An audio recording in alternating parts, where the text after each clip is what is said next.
झारखंड विधानसभा चुनाव में India alliance की शानदार जीत के बाद सहयोगी दलों की आपसी सहमति के बाद जेएमएम प्रमुख हेमंत सोरेन को फिर से मुख्यमंत्री तो बना दिया गया।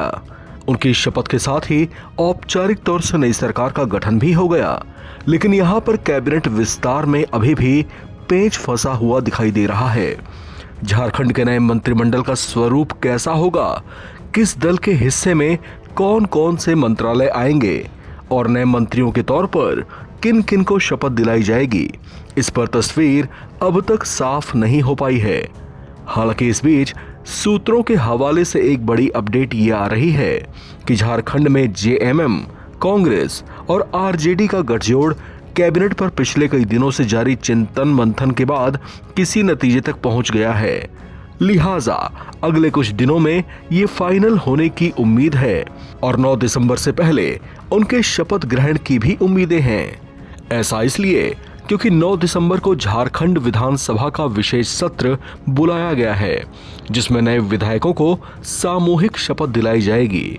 ऐसे में यह तय है कि राज्य के नए कैबिनेट में शामिल किए जाने वाले विधायकों को उससे पहले ही मंत्री पद की शपथ दिला दी जाए।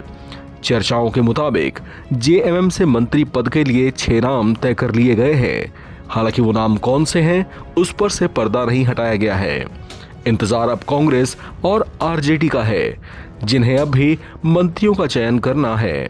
राज्य के विधानसभा चुनाव में कांग्रेस पार्टी ने 16 सीटें जीती हैं और पार्टी को मंत्रिमंडल में 4 सीटें मिलने वाली हैं।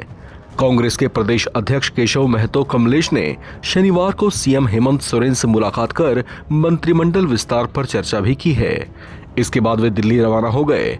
उम्मीद है कि दिल्ली से कौन मंत्रिपरिषद में शामिल होगा, उन नामों पर मुहर लगते ही वे वापस लौट आएंगे।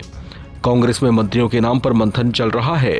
किसको बनाया जाए, किसे छोड़ा जाए, ये अब तक तय नहीं हो पाया। कई आधार पर यहाँ विचार चल रहा है। क्षेत्रवार, अनुसूचित जाति, अनुसूचित जनजाति, महिला, अल्पसंख्यक और सामान्य, इन श्रेणियों से किस किस चेहरे को मंत्री बनाया जाएगा, कांग्रेस अभी यह तय नहीं कर पाई है। पार्टी को सभी वर्गों पर विचार करना है। ऐसे में केंद्रीय नेतृत्व में भी गुणा भाग चल रहा है कि नेता सीएलपी की भूमिका किसे सौंपी जाए। कांग्रेस में केंद्रीय नेतृत्व को ही सीएलपी और मंत्रियों के नाम तय करने के लिए अधिकृत किए जाने की परंपरा रही है।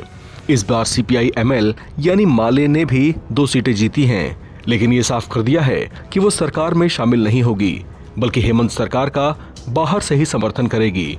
इसके बाद साफ है कि कांग्रेस के लिए 4 बर्थ, राजद को 1 बर्थ और सीएम समेत जेएमएम के हिस्से में मंत्रिमंडल के 7 बर्थ आ सकते हैं। इस खबर में फिलहाल इतना ही। बाकी अपडेट्स के लिए आप बने रहे एनबीटी ऑनलाइन के साथ।